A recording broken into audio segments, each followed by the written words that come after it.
ዝም ብለን እንግደለው አሉ። ሰው ሲሸነፍ ዝም ብለን እንግደለው። የፈሪ መሳሪያ በትር ነው፣ ዱላ ማለት ነው። ዱላ የፈሪ መሳሪያ ነው። ከዛም በኋላ ወስደው ቅዱስ እስጢፋኖስን ሊገሉት አዳራሽ እንዳስቀመጡት ምን አለ መሰላችሁ? እንዲህ አለና ነገራቸው፣ እነሆ ሰማይ ተከፈተ። ነገስታትን የገደሏቸው የራሳችን ሰዎች ናቸው። እነሱን ገለው በእነሱ ስም ይፎክራሉ እንደገና ለጥቅማቸው ሲፈልጉ ማለት ነው። አንተ የገደልከውን አስነሳዋለሁ አለና በጌታዬ በመድኃኒቴ በኢየሱስ ክርስቶስ ስም ተነሳ አለው ወሬው። ክርስቲያን ታምርን ነው እንጂ የሚያስከትለው ታምር አይከተልም። እነንትን አዳራሽ እንዲህ ያለ ታምር ተደረገ፣ ክርስቲያን ታምር መች ይከተላል? ክርስቲያን ታምርን ነው እንጂ የሚያስከትለው ታምር አይከተልም። እነንትን አዳራሽ እንዲህ ያለ ታምር ተደረገ፣ ክርስቲያን ታምር መች ይከተላል? እኔ ግን አለው አንተ የገደልከውን አስነሳዋለሁ አለና በጌታዬ በመድኃኒቴ በኢየሱስ ክርስቶስ ስም ተነሳ አለው ወሬው። ነገስታት የገደሏቸው የራሳችን ሰዎች ናቸው። እነሱን ገለው በእነሱ ስም ይፎክራሉ እንደገና ለጥቅማቸው ሲፈልጉ ማለት ነው።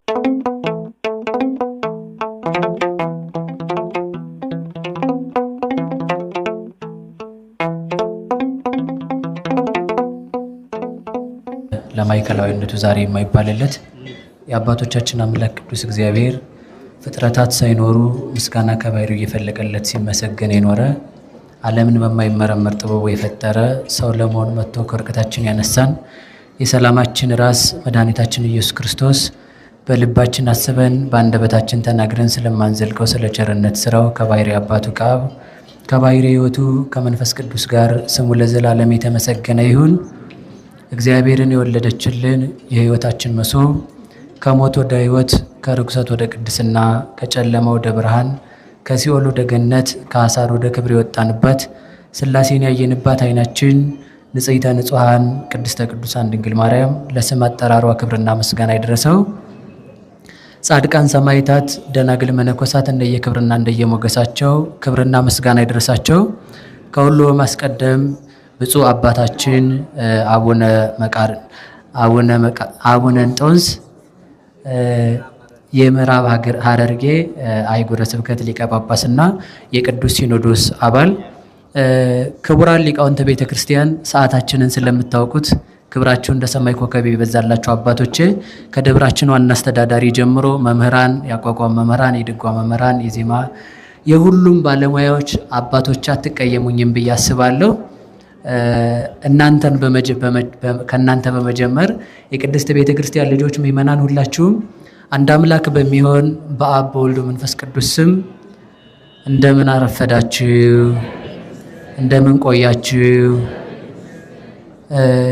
እኔ አልሰማችሁም? እንደምን ቆያችሁ? እግዚአብሔር ይመስገን ያስባለን። እግዚአብሔር ይመስገን።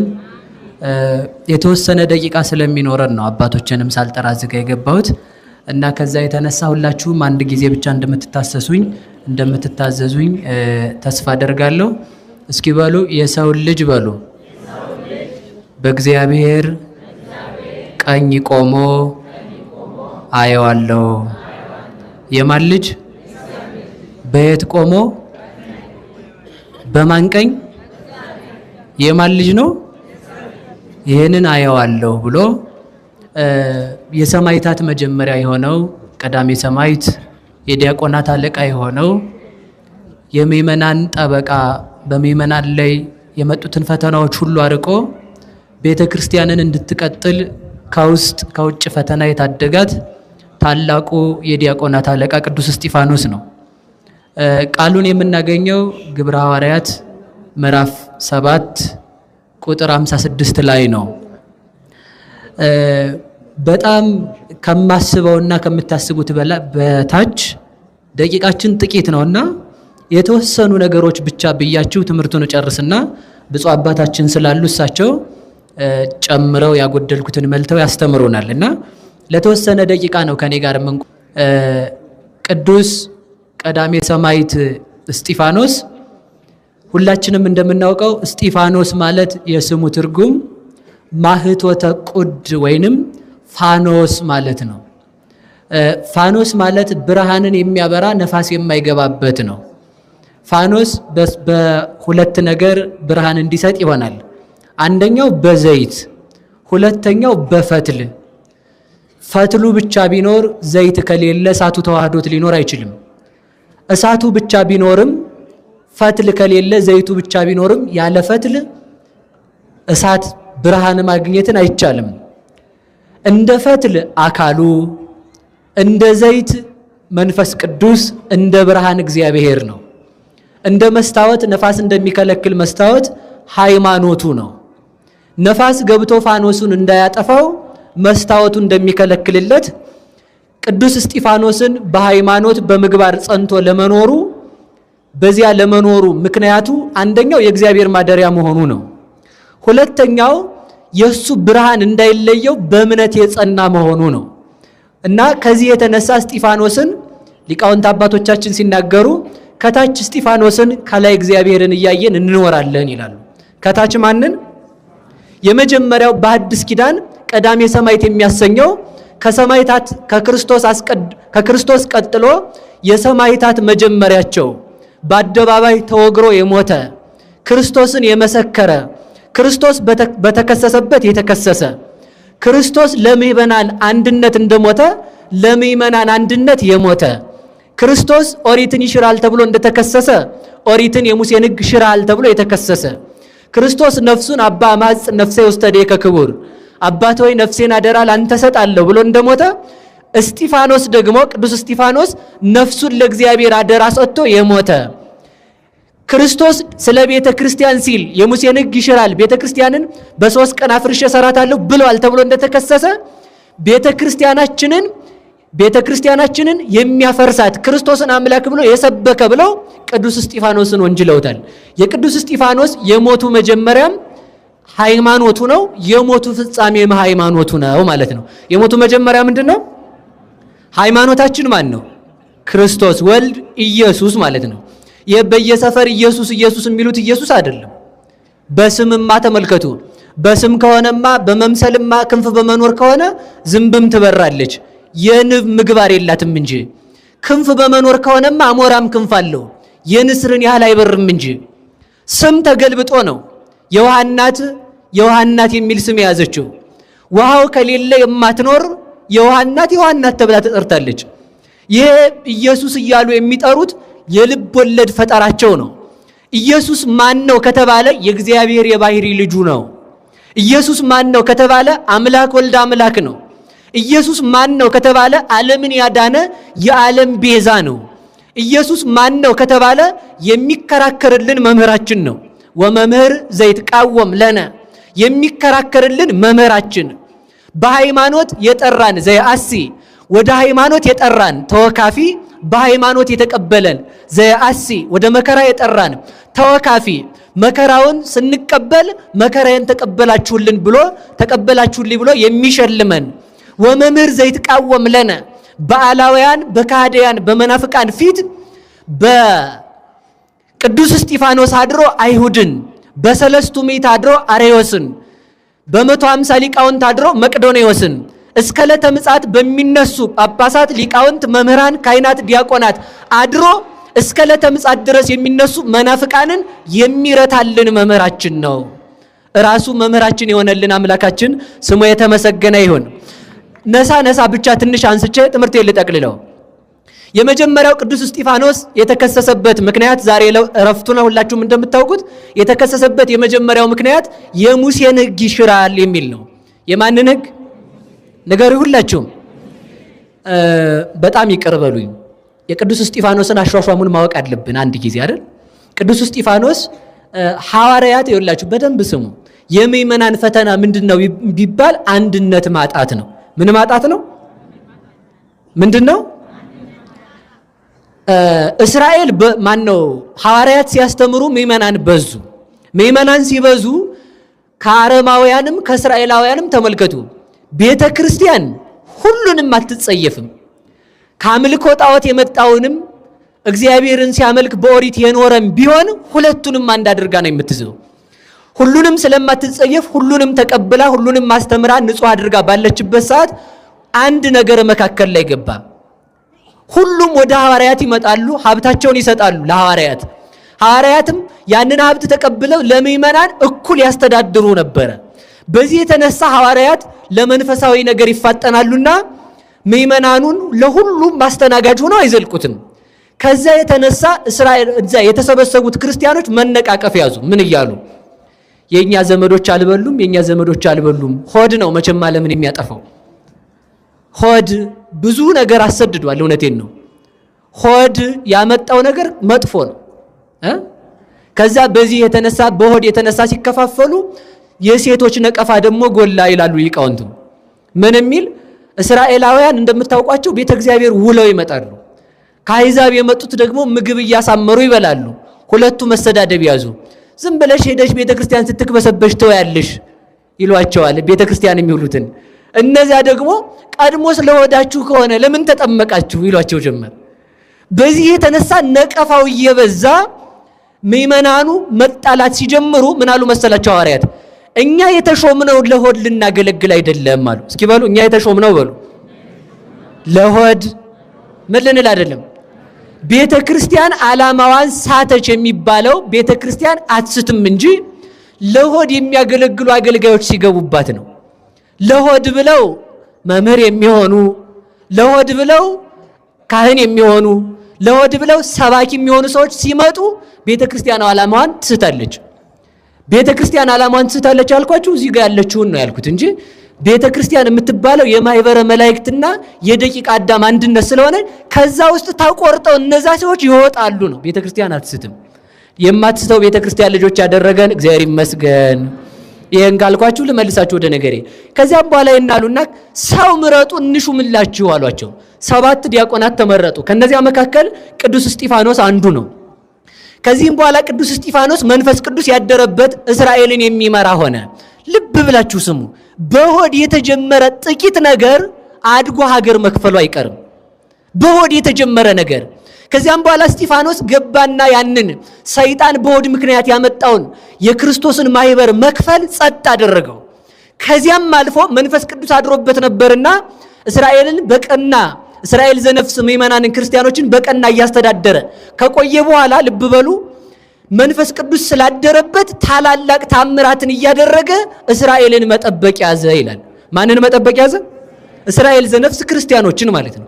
ከዚያ በዚህ የተነሳ ናኦስ የሚባል አንድ ጠንቋይ ነበረ። ይሄ ጠንቋይ ምእመናንን የሚያስት ነው። በነገራችሁ ላይ አንድ ነገር ልንገራችሁ። ሻሽ የጠመጠመ ሲያዩ መናፍቃኑ ደብተራ ይላሉ። ደብተራ ጠንቋይ ማለት ያልተማረ ሰው ምን ችግር አለ? እንደ ልቡ ቢናገራል። እንደ ልቡ ናቸው እነሱ ማለት ነው። ደብተራ ማለት ቃሉ ሲፈታ ድንኳን ማለት ነው። ደብተራ የምትባል እመቤታችን ድንኳን ማለታችን ነው። ደብተራ የሚባል የሙሴ ድንኳን ነው። ስለዚህ ልብ ቤተ ክርስቲያን ጠንቋይ የላትም። ቤተ ክርስቲያን ጥንቁልናን አትሰብክም።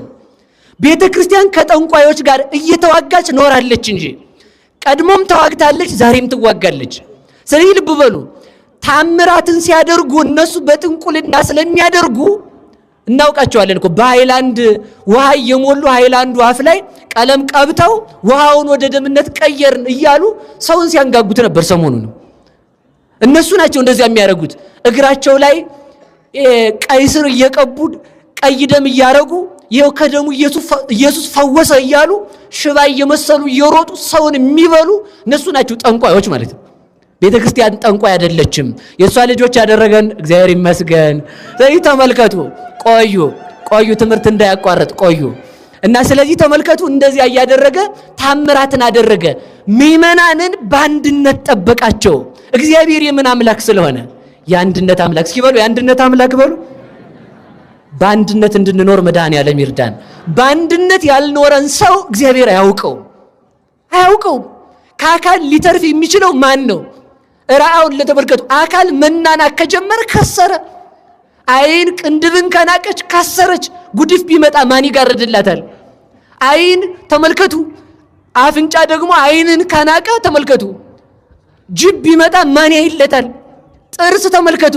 እዛ ጋር ዝም ብለህ ተጎልተ ብሎ አይንን ቢንቅ አይን ካላየ ጥርሱን የሚያረግፍ ራሱን የሚያረግፍ ድንጋይ ቢመጣ ማን ያድነዋል? አይን እጅን ከናቀች ተመልከቱ። እኔ እዚህ ላይ አይን ጥርስ አሁን ተመልከቱ። እጅ አንቺ እዛ ውስጥ ተጎልተሽ እኔ መከራዬን እያየሁ ብትልጅ አይን ካላየ እጅን የሚሰብራትን ነገር ማን ያይላታል? በአንድነትስ ካልኖሩ ሊያተርፍ የሚችለው ማን ነው?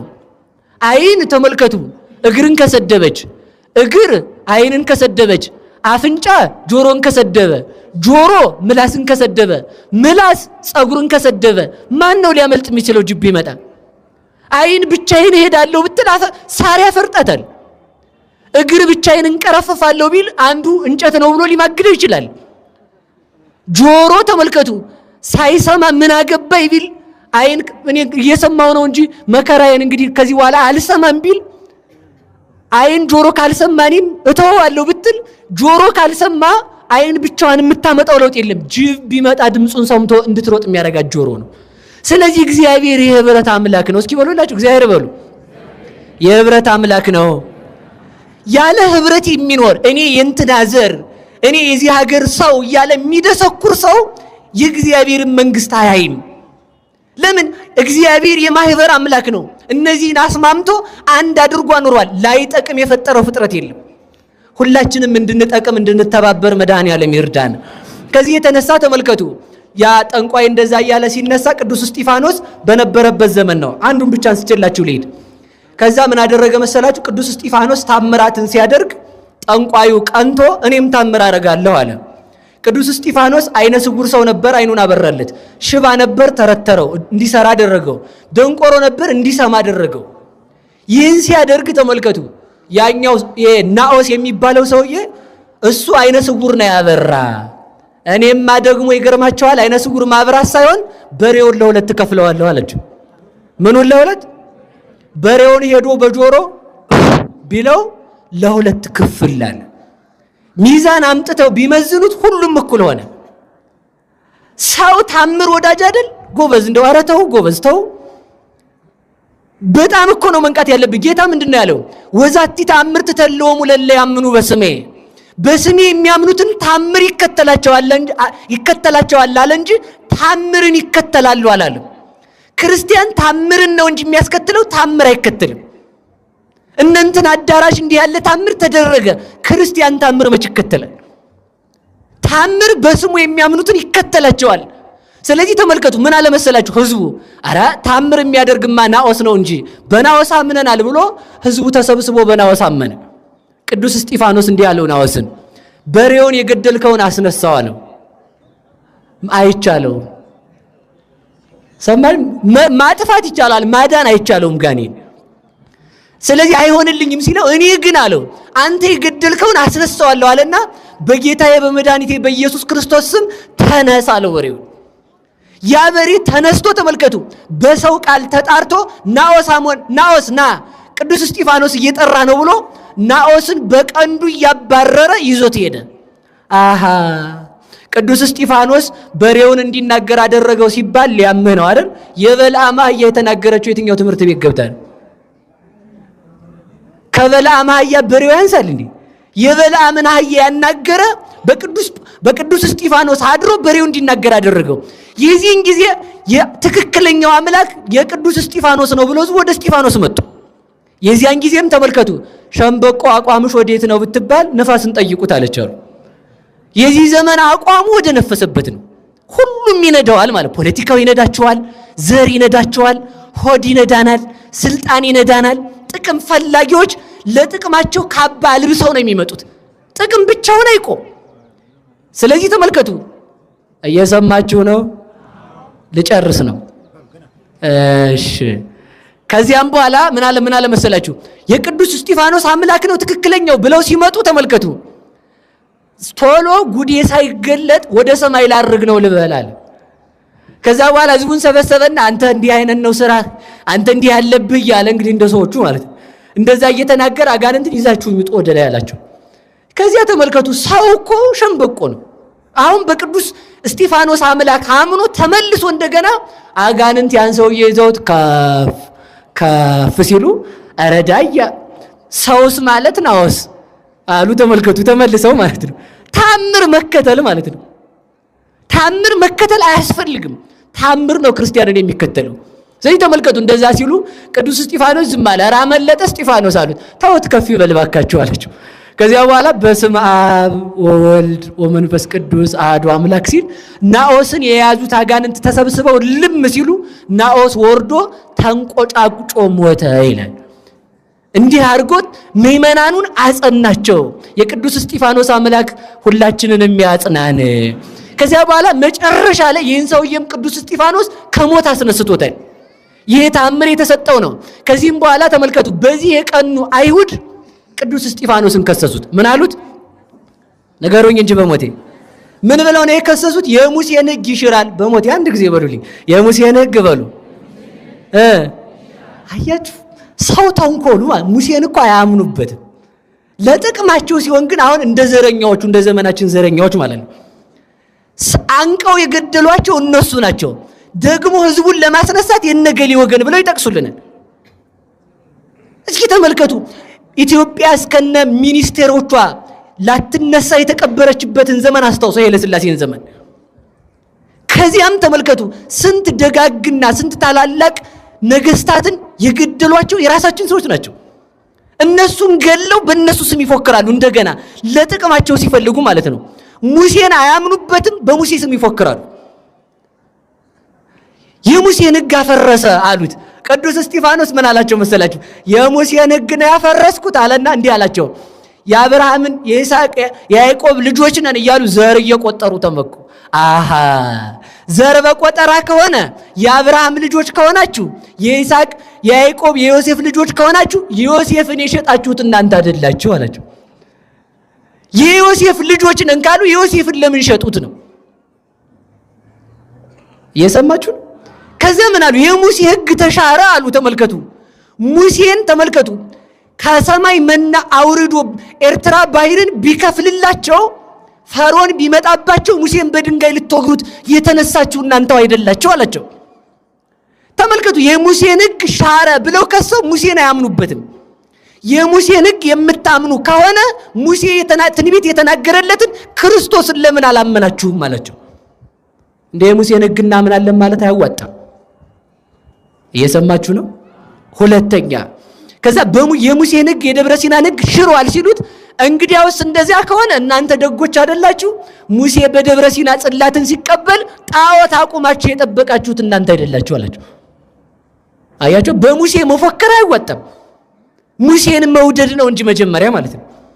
ሙሴ ደብረ ሲና እንደቆየ ጣዖት አቁመው የጠበቁት እነሱ ናቸው። ሙሴን በድንጋይ ሊወግሩት ድንጋይ ያነሱ እነሱ ናቸው። ከዛም በኋላ ይሄን አላቸው። ተመልከቱ አይ እኛስ የሙሴ ሕግ አለን ካሉት ደግሞ እየሰማችሁ ነው።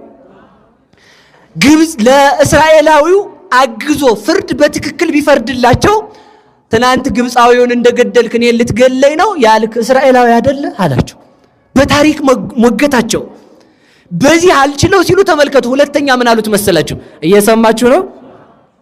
ሁለተኛ ምን የሚል ተናገሩ መሰላችሁ? ቤተ መቅደስን ምን ይላል ያፈርሳል ብለውት ነበር። ይህን ሲሉት ምን አላቸው መሰላችሁ? እግዚአብሔር አላቸው። ይህ ምዕራፍ 7ን ሙሉውን አንብቡት። ግብረ ሐዋርያት ምዕራፍ 7ን ለእግዚአብሔር ቤት ልትሰሩለት የምትችሉት የት ነው? ሰሎሞን ቤተ መቅደስን ቢሰራ ለኔ ቤት ልትሰራ ትችላለህ ወይ ብሎታል። እግዚአብሔር በሁሉ የሚኖር አይደለም ወይ ብሎ ይሄን መለሰላቸው። ተመልከቱ ሶስተኛ የመጨረሻ እየሰማችሁ ነው? ጣል አድርጌ ላንሳ። የመጨረሻው ምንድነው መሰላችሁ? እኛ የገደልነው ነገር የለም አሉ። ማንንም በማንም የማንንም ደም አላፈሰስንም ሲሉት እንዲህ አላቸው። ክርስቶስ ኢየሩሳሌም እንተ ተቀትሎሙ ለነቢያት ወትወግሮሙ ለሐዋርያት ሚመጣነ ኢየሩሳሌም እንተ ተቀትልዮሙ ለነቢያት ወትወግርዮሙ ለሐዋርያት ያ ሚመጣነ ፈቀድኩ አስተጋብኦሙ ለውሉድኪ ከመ እንተ ታስተጋብ ዶርሆ እጎሊሃ ታይተክነፊሃ። ኢየሩሳሌም ዶሮ ጫጭቶቿን በክንፎቿ ሰብስባ እንደምትይዝ ልጆችሽን ሰብስቤ ልይዝ ወደድኩ። ነገር ግን ነቢያትን የወገርሻቸው የገደልሻቸው፣ ሐዋርያትን የምትወግሪያቸው የምትገላቸው፣ እኔንም የምትሰቅልኝ አንቺ ነሽ። ልጆችሽን ልሰበስብ መጥቼ ነበር፣ ሰላምሽን ግን አላወቅሽም አለ ጌታ። ይህን አላቸው። ነቢያት ትንቢት ቢናገሩ ነቢያትን ገደላችሁ። ክርስቶስ ሰው ሆኖ የነቢያትን ትንቢት ለመፈጸም ቢመጣ እሱን ሰቅላችሁ ገደላችሁት። እንዲህ አላቸው። ከዚህም በኋላ ወናሁ ተመልከቱ ተርኅወ ሰማይ አለ። ወስደው ይሄን በሙግት እንደው በሞት ያፈርሰውንላችሁ አንድ ነገር ልንገራችሁ። ከ5 ምኩራብ ተውጣተው መተው ነው እስጢፋኖስን የገጠሙት። ከስንት ቦታ? የአምስት ምኩራብ ሊቃውንት ናቸው መጥተው የገጠሙት። የአምስቱንም ምኩራብ ሊቃውንት በጥቅስ አፋቸውን አሳዛቸው። ታሪክ ጠቅሶ ይሄን አፋቸውን ሲያስዛቸው አይ ዝም ብለን እንግደለው አሉ። ሰው ሲሸነፍ ዝም ብለን እንግደለው። የፈሪ መሳሪያ በትር ነው፣ ዱላ ማለት ነው። ዱላ የፈሪ መሳሪያ ነው። ከዛም በኋላ ወስደው ቅዱስ እስጢፋኖስን ሊገሉት አዳራሽ እንዳስቀመጡት ምን አለ መሰላችሁ? እንዲህ አለና ነገራቸው፣ እነሆ ሰማይ ተከፈተ። ክርስቶስን በመስበኩ ነበር ሊሰቅሉት የመጡ። እነሆ ሰማይ ተከፈተ። ከዛ በኋላ ምን አለ? ሰማይ ተከፍቶ በእግዚአብሔር ቀኝ ኢየሱስ ክርስቶስን ቆሞ አየሁት አላቸው። እስኪ በሉ ሰማይ ተከፍቶ በሉ። ክርስቶስ በአብ ቀኝ ቆሞ አየሁት። ስለ ሁለት ነገር ነው ሁላችሁም ደስ እንዲላችሁ የምፈልገው። አንደኛው ሁሉም ሰው ድንጋይ አንስቶበት ሳለ ሰማይ ተከፍቶ ክርስቶስ መታየቱ ለምንድን ነው ካላችሁኝ፣ በሌላ አነጋገር ክርስቶስ ተቀመጠ ይላል ዕብራውያን ምዕራፍ 1 ላይ። አሁን ግን ለቅዱስ እስጢፋኖስ ሲታይ ግን ቆሞ ነው የታየው። ለምንድን ነው ቢባል በዙሪያ ከተሰበሰቡት ይልቅ እኔ ካንተ ጋር ነኝ ማለቱ ነው። እስኪ በሉ በዙሪያ ከተሰበሰቡት ይልቅ በሉ እኔ ከማን ጋር ነኝ? ካንተ ጋር ነኝ። የምድራዊ ሰራዊት ብታጣ በልዑል ዙፋኑ የታየው የኔ ሰራዊት ያንተ ሰራዊት ናቸው ለማለት ይህን ነገረው። ከዚህም በኋላ ቅዱስ እስጢፋኖስ የሰውን ልጅ በአብ ቀኝ ቆሞ አየሁት ሲላቸው ክርስቶስንም የሰቀሉት እግዚአብሔር አይደለህም የዮሴፍ ልጅ ነህ ብለው ነበር። ያንን ሲገልጥላቸው ምን አደረገ መሰላችሁ? መጨረሻ ላይ የሰውን ልጅ በአብ ቀኝ ቆሞ አየሁት ሲላቸው ድንጋይ አንስተው ቅዱስ እስጢፋኖስን በዛሬው ዕለት ወግረው ገደሉት። እሱም ከክርስቶስ ቀጥሎ ከሐዋርያት አስቀድሞ የሰማዕትነት አክሊልን ተቀበለ። 3 አክሊል ወረደለት። በዛሬው ዕለት ቅዱስ እስጢፋኖስ ክርስቶስን ሰብኮ ክርስቶስን መስክሮ ያረፈበት ዕለት ነው። ለዚህ ዕለት ያደረሰን አምላክ ስሙ የተመሰገነ ይሁን። ከቅዱስ እስጢፋኖስ ረድኤት በረከት ያሳትፈን።